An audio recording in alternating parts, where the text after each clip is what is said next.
지역 현안 해결 위한 1타 강사 황희. 이번에 제 3장 목동 아파트 재건축. 제 지역구로 기준으로 하면 절반이 목동 아파트 26,000세대가 있고, 또 저층 주거단지가 있고, 또 이제 그 외에 지역도 있습니다만, 크게는 아파트와 저층 주거단지 이렇게 딱 골고루 반반씩 있습니다.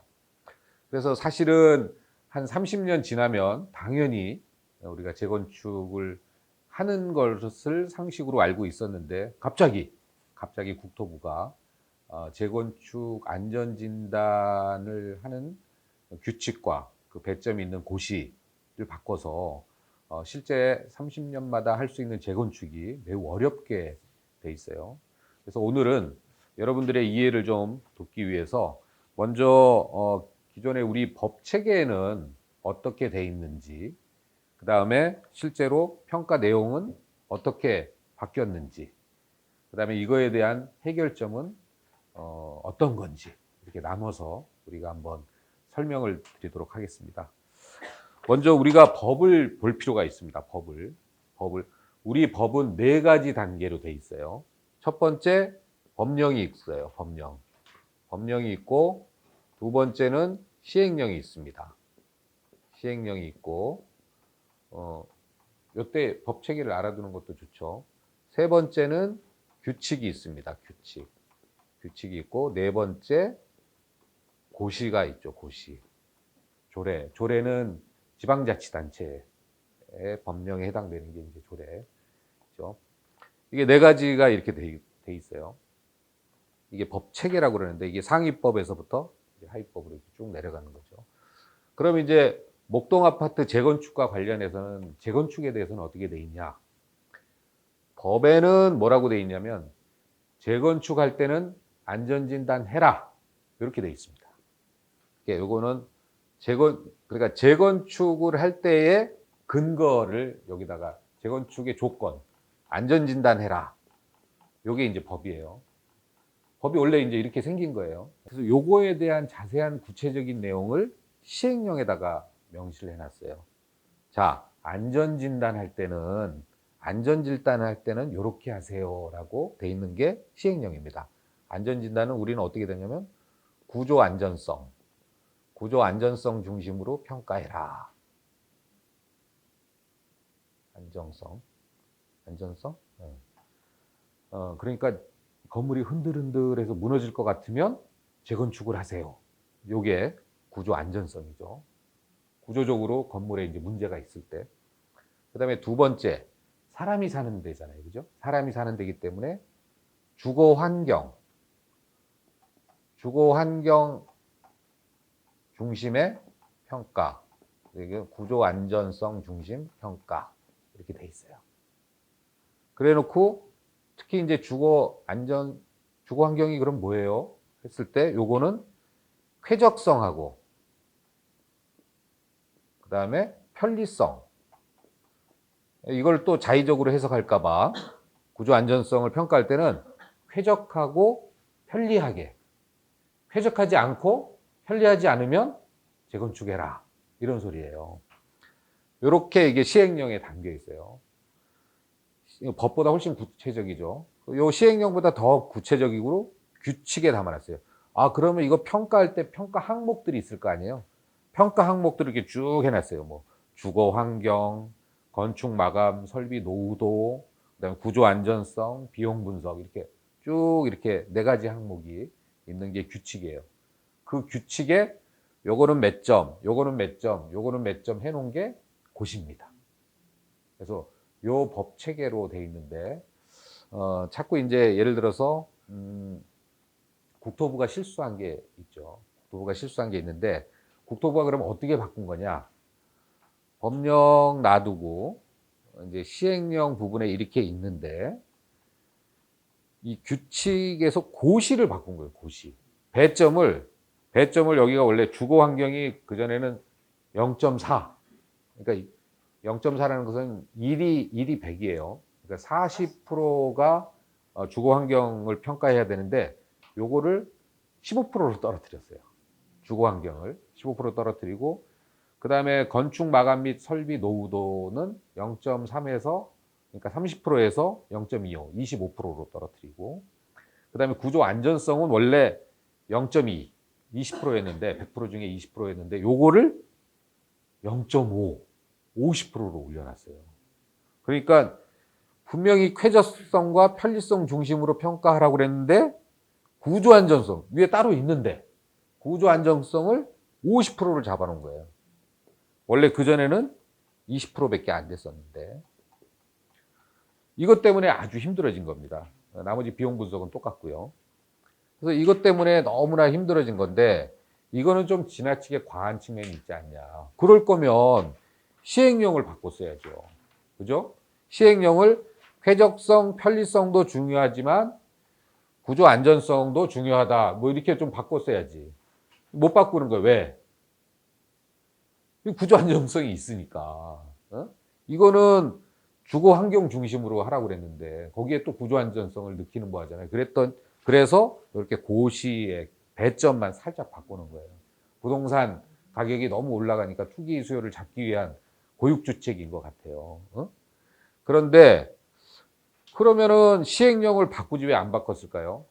그건 쪽팔려서 못 바꿉니다. 그래도 복지국가고 3050 클럽 국가인데 독일 같은 경우에는 유해 물질이 우리처럼 라돈이나 성면이 나온다. 그럼 이거 무조건 재건축합니다.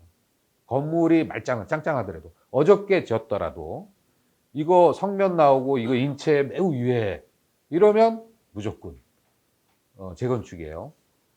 그런데 그런 주거 환경 중심으로 이게 뭐 삶의 질을 높이기 위한 건데 이거를 그냥 건물이 흔들흔들하면 하는 걸로 다 바꾸면 이거는 사실상 정말 창피한 법일 수가 있어요. 그러다 보니까 제 생각에는 시행령을 못 바꾸고 고시만 살짝 바꿨어요.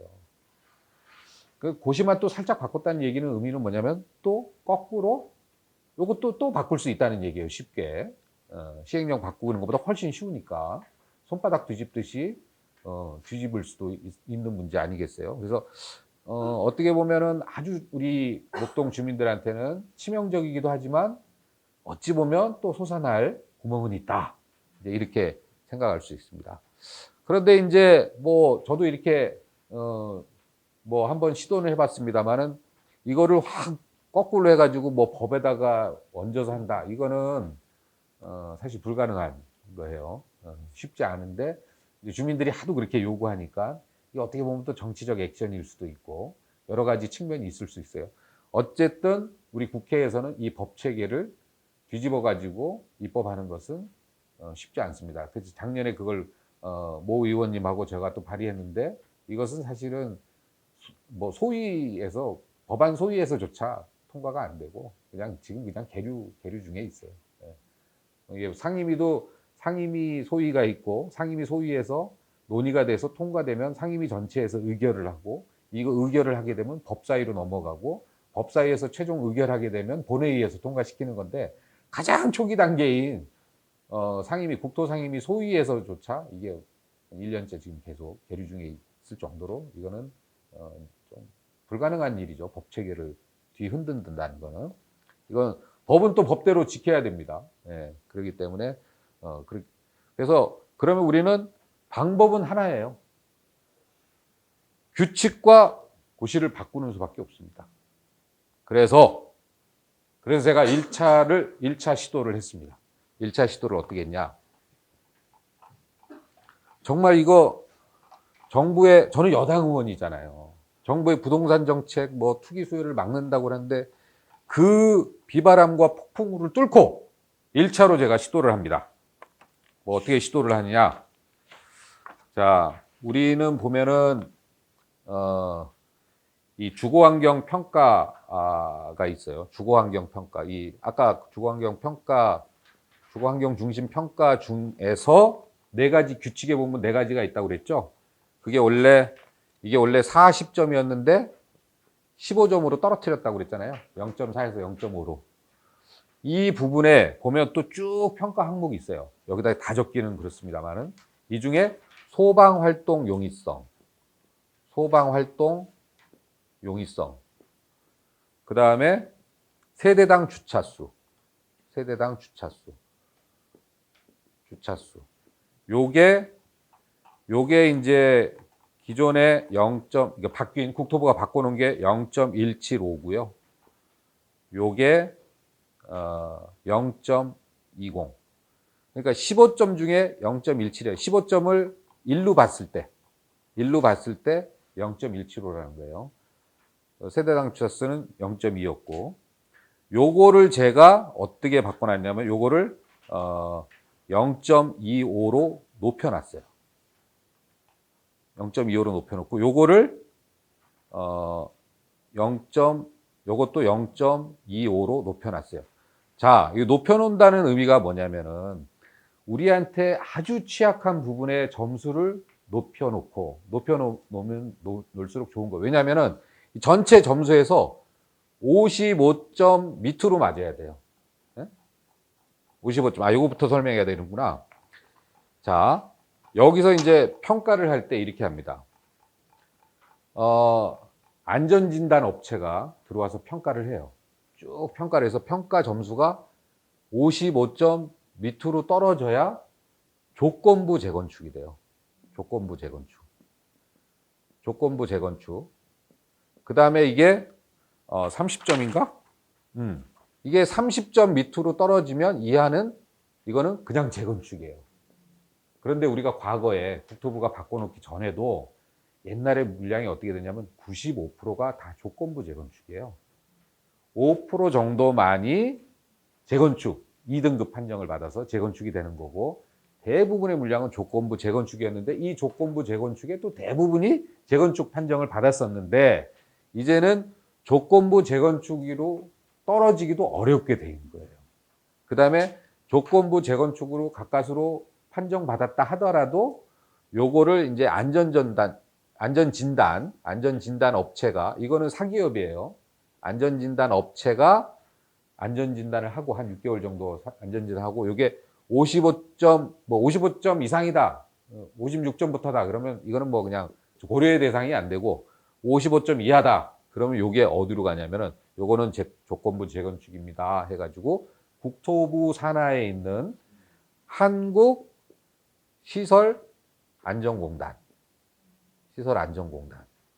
안전공단하고 건설기술연구원,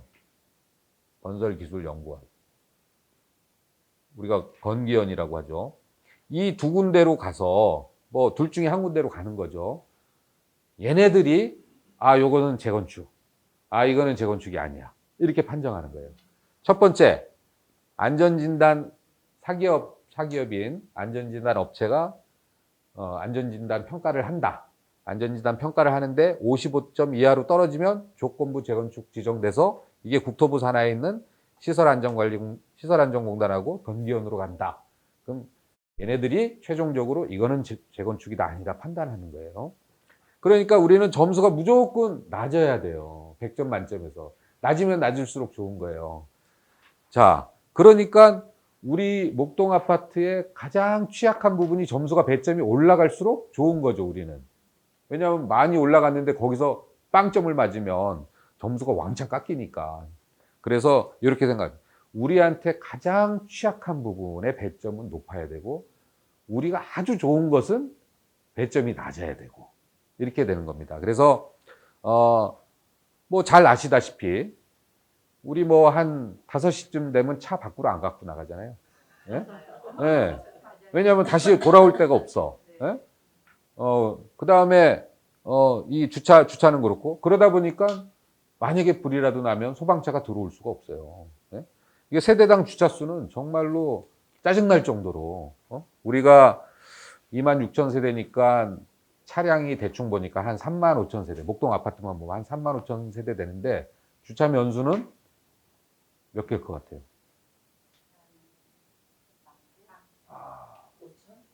그러니까 이 정도로 주차 공간이 없다는 뜻이에요. 15,000명이에요. 15,000명.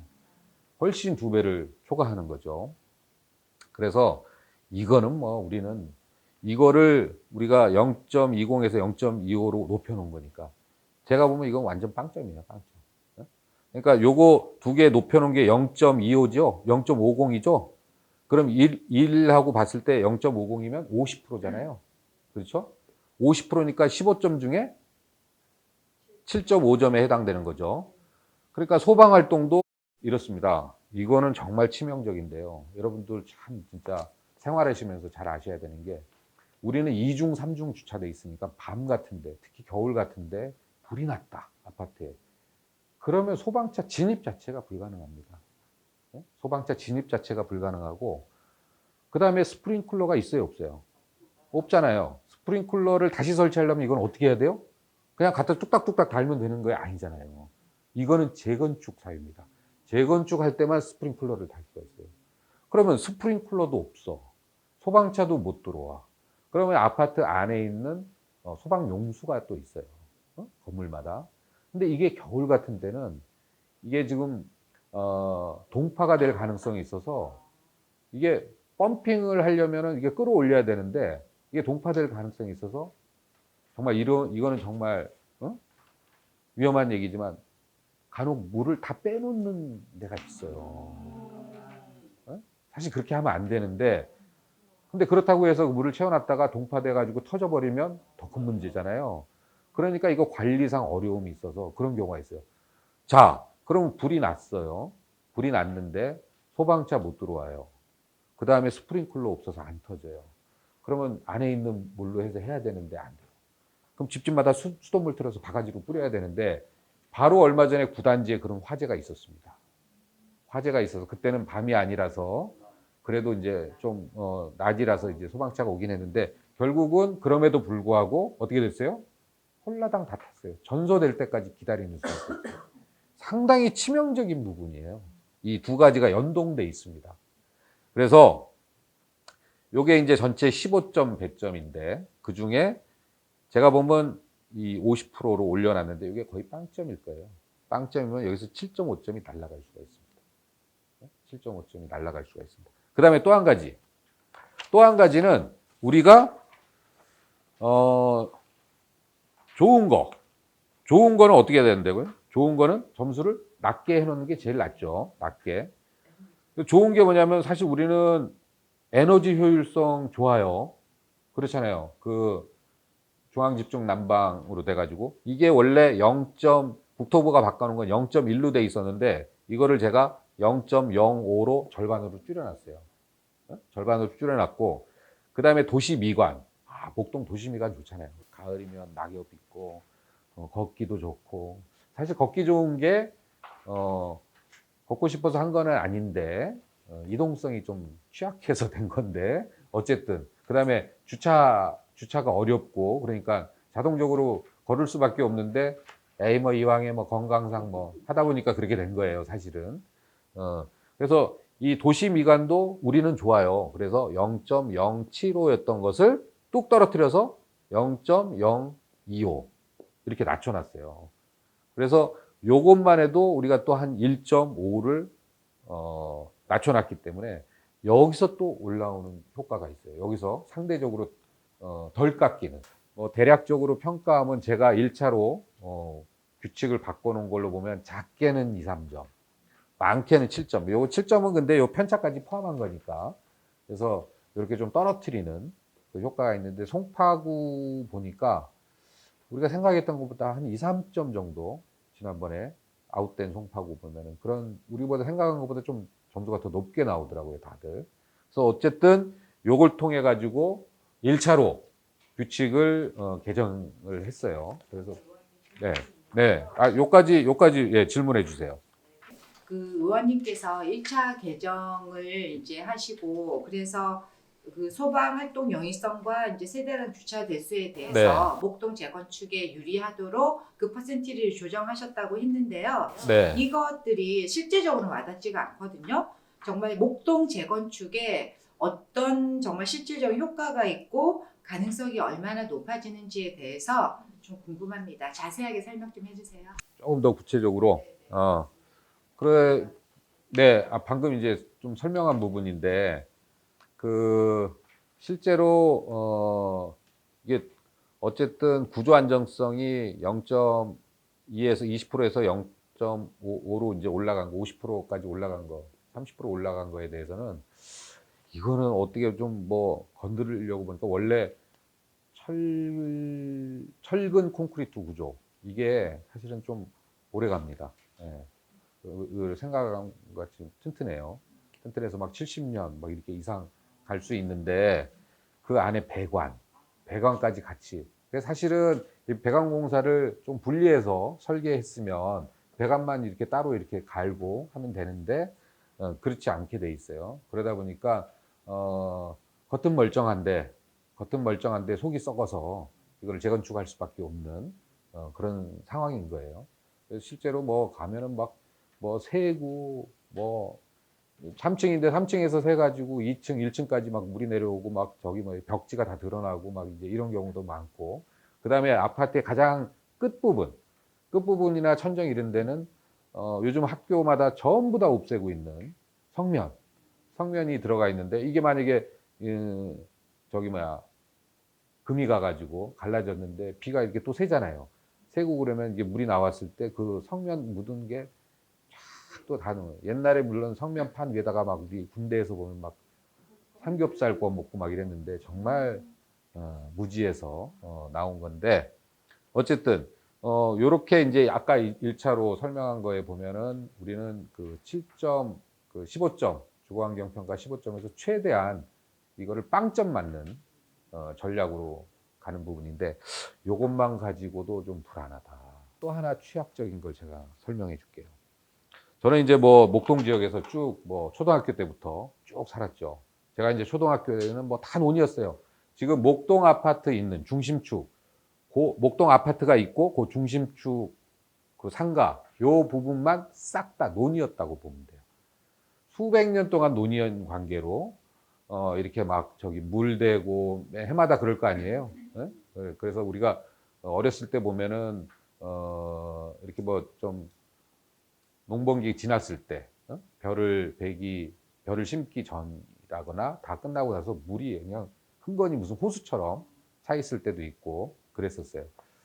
그러다 보니까 그 밑에 그 토양 자체는 수백 년간 물을 계속 채웠던 부분이라서 계속 스며들 거 아니에요. 그러다 보니까 실트지라고 해서 갯벌 생각하시면 돼요. 이렇게 싹 주워 담으면은 손가락에서 주르륵 떨어지면서 끝에 흙 조금 남는 이런 갯벌이라고 보시면 돼요. 근데 그 갯벌에 밑에 이렇게 안반이 이렇게 있으면 여기가 이제 땅 지면이라고 보면 파이를 박습니다. 10m짜리 파이를. 이렇게 10m 넘으니까 이렇게 이어서 박는 거죠. 안반까지 딱 파이를 박는 거예요. 여러분이 생각하고 있는 여러분의 아파트 건물에만 파일이 이렇게 박혀 있어요. 이렇게 파일이 박혀 있으면 요 위에 아파트가 딱 있어요. 그럼 아파트에 이렇게 계단이 있을 거 아니에요. 주차장이 있고. 여기는 파일이 없어요. 없다 보니까 이 아파트 올라가는 계단이 살짝 주저앉은 데 많이 있을 거예요. 목동 아파트는. 이거는 여기에 파일이 없기 때문에 여기 집안이 무너집니다. 이미 이 뜻은 뭐냐면 지금 집안이 상당히 안 좋다라고 할 수 있는데 다행히 요 건물 있는 부분만 10m짜리 파일이 이렇게 연결돼 가지고 있으니까 그나마 다행인데 이 파일은 수직 하중만 견딥니다. 위에서 누르는 힘만 버티는 거예요. 바위에 있어서. 그리고 얼마 전에 그 7단지 그 지하 터널 뚫는데 여기 안반을 쾅쾅쾅쾅 뚫고 다이너마이트로 폭파해서 뚫으니까 여기 막 난리가 난 적이 있어요. 이 파일 때문에 그래요. 파일 때문에 진동이 더 크게 느껴지는 거예요. 자, 그런데 만약에 힘이 수직에서 작용되는 게 아니라 횡으로 옆에서 작용됐을 때 예를 들어서 지진입니다. 경북에서 일어났던 지진이 저는 2단지 살고 있는데 그 벤치에 누워 있는데 쓱 한번 흔들린 적이 있어요. 그 멀리서 지진이 났는데. 그런데 최근에는 충청도에서도 만만치 않게 강원도에서 만만치 않게 리터 규모 6이 넘는 지진이 수도권 인근이라든가 이런 데 있으면 100% 영향이 갑니다. 그러면 이게 수직으로 받쳐놓은 것은 옆에서 빵 때렸을 때는 순간 여기가 우리가 전문 용어로 액상화될 가능성이 있습니다. 액상화된다는 것은 토지가 옆에서 힘이 가하면서 상당히 묽어진다는 거예요. 안 그래도 연약 지반인데 묽어진다는 거예요. 이건 정말 생각하기도 싫습니다. 이렇게 했을 때는 이게 여기가 묽어지죠. 여기가 한 2배로 묽어지면서 옆에서 힘이 가하니까 이게 훅 쓰러질 수가 있어요. 그러면 진짜 대참극이 일어나면 안 되지만 이럴 위험성이 있습니다. 안전진단 평가를 할 때 요 토질에 대해서 평가를 안 하는 거예요. 우리는 지진이 없었으니까 항상 파일 박아놨으니까 안전한데 뭐 설마. 그래서 이 부분에 대해서 평가를 안 하는 거예요. 그래서 안전진단 그 평가 항목 개선하는 데 있어서 2차 시도 안전성을 강화한다는 측면에서 우리가 집안 조사 자체를 의무화하고 구조 안전성 분야의 기초 내력비 항목을 추가해서 이 집안 영향이 직접적으로 평가한다라는 부분을 제가 규칙을 또 바꿀 겁니다. 그 전에 바꿨는데 또 한 번 바꾸면 이 구조 안전성 자체를 우리가 직접 이렇게 건드는 부분이라서 점수가 많이 떨어질 수가 있어요. 그 다음에 유해 환경. 이거는 실제 대한민국 국민만 사는 그것도 아니고 이게 글로벌 기준에 다 따라가야 되는데 독일처럼 우리도 유해 환경 물질 앞으로는 그렇게 지으면 안 되고 과거에 성면이라든가 라돈이 들어가 있는 건축 자재를 사용했다. 그럼 이거는 무조건 재건축이 돼야지. 이거 하나만 가지고도 독일은 이거 하나만 가지고 재건축 사유가 됩니다. 독일 같은 경우에는. 그래서 우리도 이제 이런 부분은 좀 개선해야 되겠다. 그래서 제가 이제 2차 개정을 하는데 이 항목에 대해서 배점을 어떻게 조정할 건지에 대해서만 지금 국토부가 검토하고 작업을 하고 있습니다. 뭐 저는 이제 대략적으로 이렇게 설명을 했어요. 쭉 우리 지금 국토부가 그러니까 실제 우리 법체계 재건축 관련된 법체계는 어떻게 돼 있고 그것을 국토부가 규칙과 고시 개정을 통해서 어떻게 바꿨길래 재건축이 어렵게 됐는지. 그러면 현실적으로 재건축 안전진단 아니 뭐 너무 안 좋으니까 살기 저도 살고 있지만 저도 뭐 소유주는 아니더라도 정말 살기 불편해요. 그래서 이게 만약에 재건축이 안 되면 너 살 거냐 안 살 거냐 그러면 정말 돈 있어도 못 살 것 같아요. 심지어는 우리는 약간 수평도 안 맞는 것 같아요. 그리고 화장실도 하나고 그리고 뭐 하여튼 여러 가지로 불편합니다.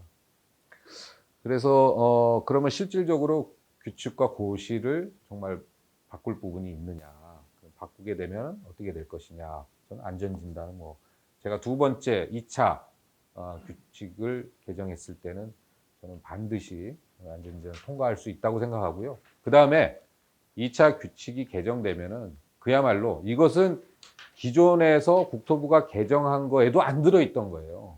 정말 창피하고 안전하면서 이 안전에 대해서 안전은 예방이지 터지고 난 다음에 안전이 의미가 없는 거예요. 국토부가 개정하기 전에도 없었던 항목들입니다. 그래서 이거는 기존의 국토부가 바꿔놨던 걸 다시 흔들어 가지고 바꾼다는 의미가 아니고 기존에 우리 대한민국이 가지고 있는 재건축하는 데 있어서 안전진단을 평가하는데 그동안 우리가 부족하고 간과하고 알지 못했던 이런 항목을 새롭게 우리가 추가해서 더 안전을 강화하자.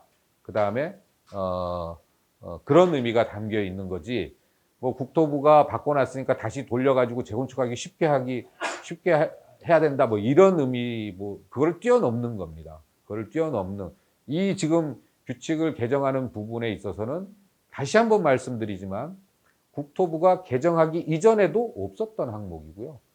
그다음에 관심도 없었던 부분이고 그렇기 때문에 더욱더 안전에 있어서 취약했던 부분을 실제로 더 강화한다는 측면이 있다는 것을 여러분 잘 아시고 우리 정부도 이 방송을 또 보실 수 있는데 오해하지 마시고 정말 대한민국이 재건축하는 과정에서 정말로 부동산 투기하는 뭐 그런 세력이 있을 수도 있지만 정말 그거와는 별도로 또 건축물에 대한 안전, 사람들의 어떤 안전 이런 거에 대해서는 별도로 또 기준을 만들어야 된다는 것을 다시 한번 강조드립니다. 두 달 참아온 게 지금 이제 사는 사람 주민으로서 꽤 길게 느껴지거든요. 좀 도대체 안전 진단을 받고 나서 이게 확정이 되면 이게 첫 삽들고 뭐 하고 이제 대충 시간이 어느 정도 걸릴까요? 지금 의원님 말씀드리니까 재건축은 이제 하실 수도 있고요. 시간이 어느 정도 걸릴까요? 시간은 좀 걸리죠. 좀 걸리는데 이게 사업 준비 단계가 있고 여기 뭐 인가 단계, 뭐 권리 바꾸는 단계, 그다음에 준공부터 보통 하면은 글쎄 한 작게는 한 8년에서 10년 정도 걸리겠죠. 예. 근데 이것도 사실 조금 줄일 수가 있어요. 그 무슨 매번 이런 회의가 있어요. 어디 뭐 서울시 뭐 도시계획심의원 어디 구의회 뭐 어디 60일 이내에 결정해야 된다 그러면 60을 다 채우는 거예요. 60일을 다 채우면서 그러니까 다른 거는 모르는데 예를 들어서 그 회의를 통해서 심의한다 이런 부분들은 저희가 좀 줄여갈 수 있죠. 이제까지 뭐 60일이면 그걸 다 채워서 마지막 날 꽝 때려주거든요. 이런 부분들은 좀 땡길 수가 있는 거죠. 근데 사실 저는 뭐 재건축에 대해서는 안전진단에 대해서는 제가 설명을 다 했고요. 요거 다음에 한 가지를 제가 좀 추가해서 설명드리고 싶어요, 사실은. 제가 지금 건축 설계 업체하고 같이 주민들에게 저는 뭐 이게 안전진단 뭐 이 정도 하면은 저는 뭐 재건축 추진하는 데는 무리가 없다고 봐요. 예? 주민들 입장에서는 이런 말 저런 말 이제 하실 수 있는데 고통스러우시니까 저는 뭐 가령 1, 2, 3단지 종환원이라든가 차량기지라든가 이런 부분이 해결을 해내야 되는 거지 재건축 부분은 이거는 그냥 돌아가는 겁니다. 다음 시간은 우리가 강북선, 목동선 정말 이동성은 물리적으로도 중요합니다만 우리가 철학적 또 삶의 가치 측면에서도 이동성은 저는 철학에 해당된다고 봅니다. 강북선, 목동선을 중심으로 다음 4장에 여러분들과 같이 설명을 드리도록 하겠습니다. 고맙습니다.